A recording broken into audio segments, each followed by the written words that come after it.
Welcome to news are. నేను శ్వేత. Details చూద్దాం.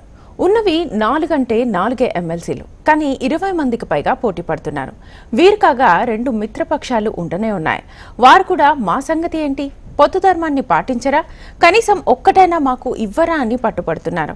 దీంతో ఎమ్మెల్యే కోటాలో ఎమ్మెల్సీ అభ్యర్థుల ఎంపిక కాంగ్రెస్ కు కత్తి మీద సాములా మారింది. ఎవరిని ఎంపిక చేయాలో, ఎవరిని ఎలా బుజ్జగించాలో మిత్రపక్షాలకు ఏం సమాధానం చెప్పాలో తెలియక హస్తం నేతలు కింద మీద పడిపోతున్నారట. ఇంతకు మండలి పోరులో రేవంత్ ఆలోచన ఎలా ఉండబోతోంది? పదవుల పంపకాల్లో మేలు ఎవరికి, చేటు ఎవరికి? తెలంగాణలో గ్రాడ్యుయేట్, టీచర్ ఎమ్మెల్సీల ఎన్నికల హడావిడి ముగిసింది. ఎమ్మెల్యే కోటాలో మండలి వార్కు తెరలేచింది. మొత్తం 5 ఎమ్మెల్సీలు భర్తీ కానుండగా ఇందులో ప్రతిపక్ష బీఆర్ఎస్ కు 1 మిత్రపక్షాల మద్దతుతో మిగతా 4 కాంగ్రెస్ ఖాతాలో చేరే అవకాశాలు ఎక్కువగా కనిపిస్తున్నాయి. 3 స్థానాలైతే ఖచ్చితంగా కాంగ్రెస్కే దక్కనున్నాయి. కానీ ఆ 4వ సీటుకు ఎంఐఎం, బీఆర్ఎస్ నుంచి పార్టీ ఫిరాయింపు ఎమ్మెల్యేల సహకారం ఉంటే తప్ప ఆ స్థానాన్ని గెలుచుకోవడం అంత ఈజీ కాదు. ఎమ్మెల్సీ సీట్లు తక్కువ ఉండడం, పోటీ పడుతున్న ఆశావాహులు ఎక్కువ ఉండటం ఇప్పుడు కాంగ్రెస్ నాయకత్వానికి పెద్ద తలనొప్పిగా మారింది.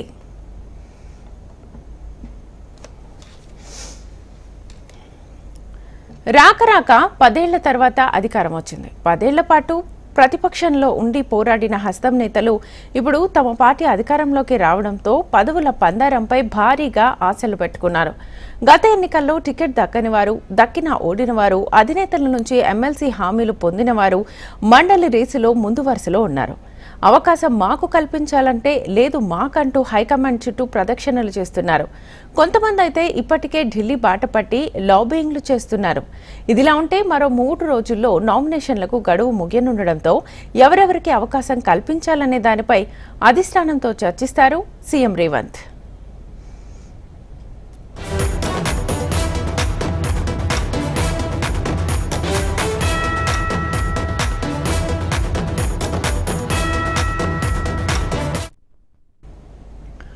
అభ్యర్థులను ఫైనల్ చేసేందుకు కసరత్తు చేస్తోంది పార్టీ అధిష్టానం. పార్టీ కోసం కష్టపడ్డ వారికే అవకాశాలు ఇవ్వాలనే ఆలోచనలో అధిష్టానం పెద్దలు ఉన్నట్లుగా తెలుస్తోంది.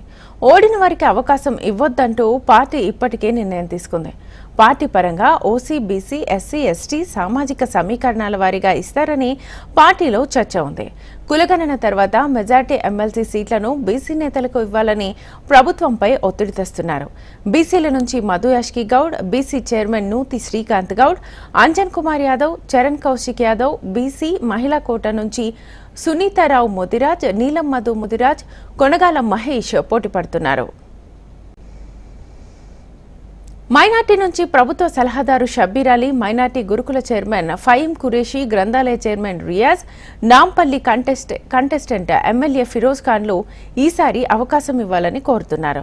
ఇక ఓసీల నుంచి సీఎం సలహాదారు వేం నరేందర్ రెడ్డి, సీనియర్ నేతలు జీవన్ రెడ్డి, జగ్గారెడ్డి, రోహిన్ రెడ్డి, సామ రామ్మోహన్ రెడ్డి, వంశీచంద్ రెడ్డి, కమ్మ సామాజిక వర్గం నుంచి కుసుమకుమార్, వెలమ సామాజిక వర్గం నుంచి కుమార్ రావు, ఆర్యవైశ్య కమ్యూనిటీ నుంచి మిట్టపల్లి వెంకటేష్లు తమకు ఛాన్స్ ఇవ్వాలని పార్టీపై ఒత్తిడి తీసుకొస్తున్నారు. ఇప్పటికీ తమ బయోడేటా పార్టీ, ప్రభుత్వ పెద్దలకు అందజేశారు. దళితుల నుంచి అద్దంకి దయాకర్, దొమ్మాటి సాంబయ్యలు ఎవరికి వారు ప్రయత్నం చేస్తున్నారు. అద్దంకి దయాకర్కు గతంలోనే ఛాన్స్ వచ్చినట్లు వచ్చి మిస్ అయింది. ఎస్టీల నుంచి డీసీసీ ప్రెసిడెంట్ శంకర్ నాయక్, బానోతు విజయబాయ్, రేఖా నాయక్ల పేర్లు వినిపిస్తున్నాయి. రేఖా నాయక్ మాజీ ఎమ్మెల్యే, బీఆర్ఎస్ ఎమ్మెల్యేగా ఉన్నప్పుడే కాంగ్రెస్ పార్టీలోకి వచ్చారు. ఇప్పటికే ఆమె భర్త శామ్ నాయక్ ఢిల్లీలో లాబింగ్ చేస్తున్నట్లుగా తెలుస్తోంది.